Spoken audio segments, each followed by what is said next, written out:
الحمد لله وكفى وسلام على عباده الذين اصطفى أما بعد أعوذ بالله من الشيطان الرجيم بسم الله الرحمن الرحيم ذلك الكتاب لا ريب فيه هدى للمتقين وقال النبي صلى الله عليه وسلم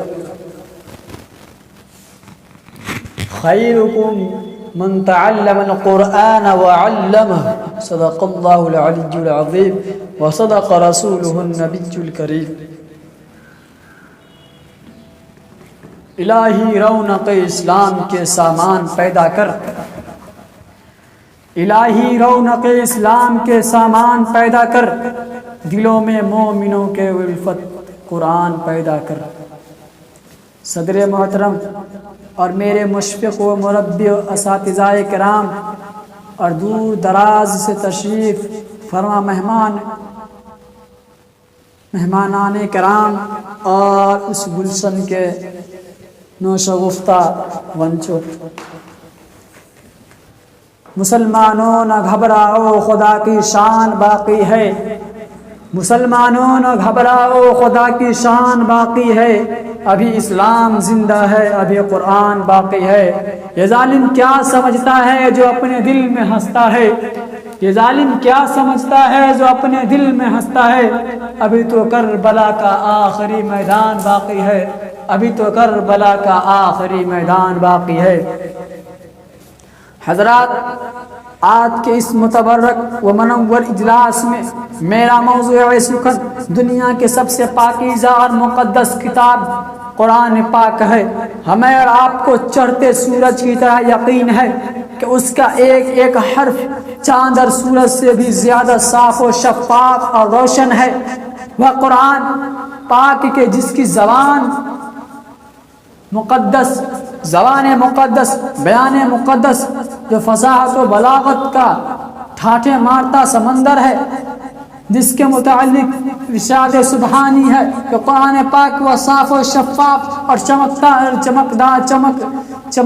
چمکدار کتاب ہے جس کے صادق اور برحق ہونے میں کوئی شک و شبہ نہیں، جس کے بارے میں محسن انسانیت صلی اللہ علیہ وسلم نے ارشاد فرمایا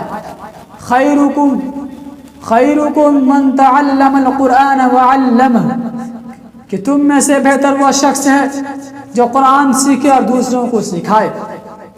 معزز دوستو، قرآن پاک اس رب کائنات کی طرف سے نازل کیا ہوا ہے جو حسین تحفہ اور گلدستہ ہے، جس نے صرف 23 برس کی قلیل مدت میں پورے عالم میں وہ قانون و انقلاب برپا کر دیا کہ بڑے سے بڑے فصیح و بلیغ زبان دانی کرنے والوں نے گھٹنے ٹیک دیے۔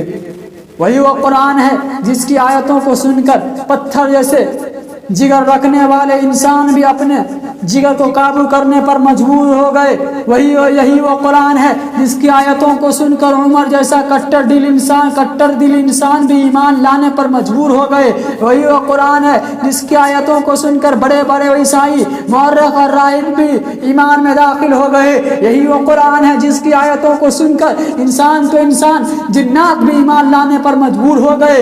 یہی وہ قرآن ہے جس کی آیتوں کو سن کر نجاشی کے رونگٹے کھڑے ہو گئے اور ایمان میں داخل ہو گئے۔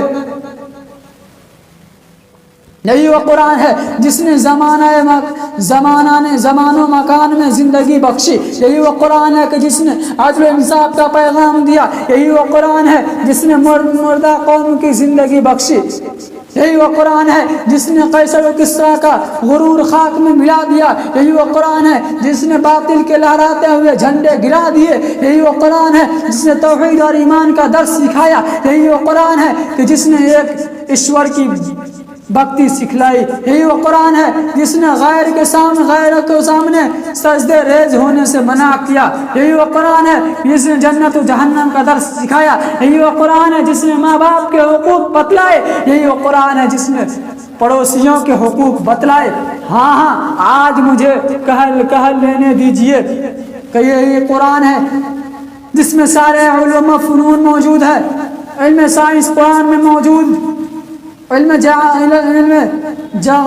جغرافیہ قرآن میں موجود، علم طب قرآن میں موجود، علم سیاست قرآن میں موجود، علم دین دنیا قرآن میں موجود، مختصر یہ کہ سارے علوم و فنون قرآن میں موجود ہیں۔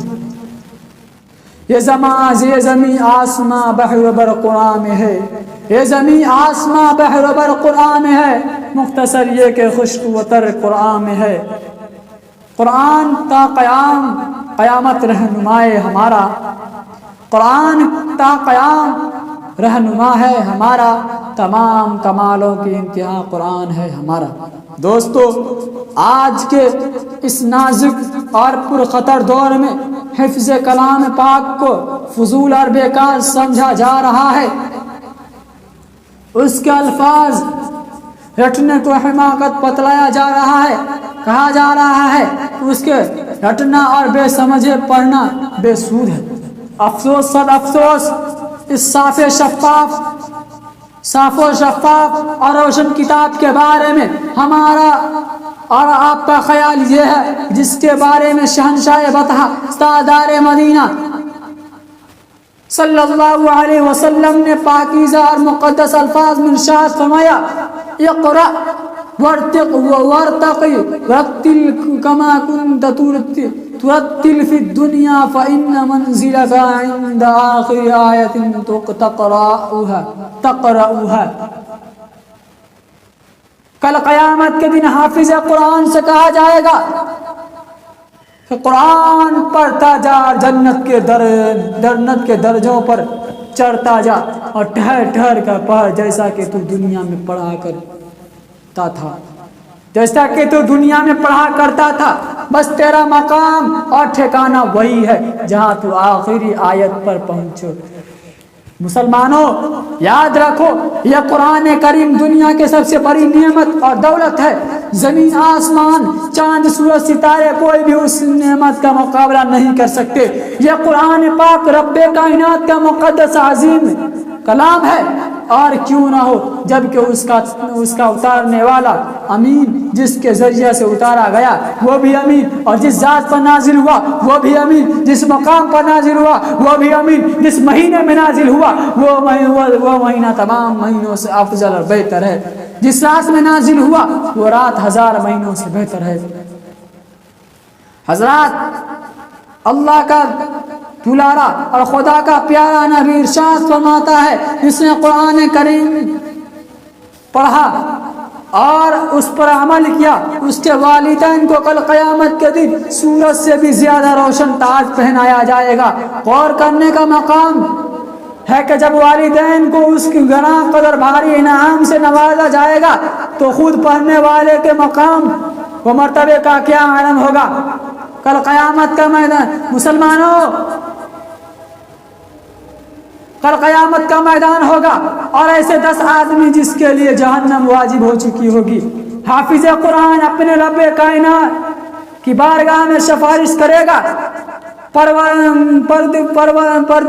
پروردگار عالم اس کی سفارش قبول فرمائیں گے اور ان لوگوں کو جن پر جہنم واجب ہو چکی تھی اس حافظ قرآن کی برکت سے نجات و عطا ہوگی۔ دوستو اور بزرگوں،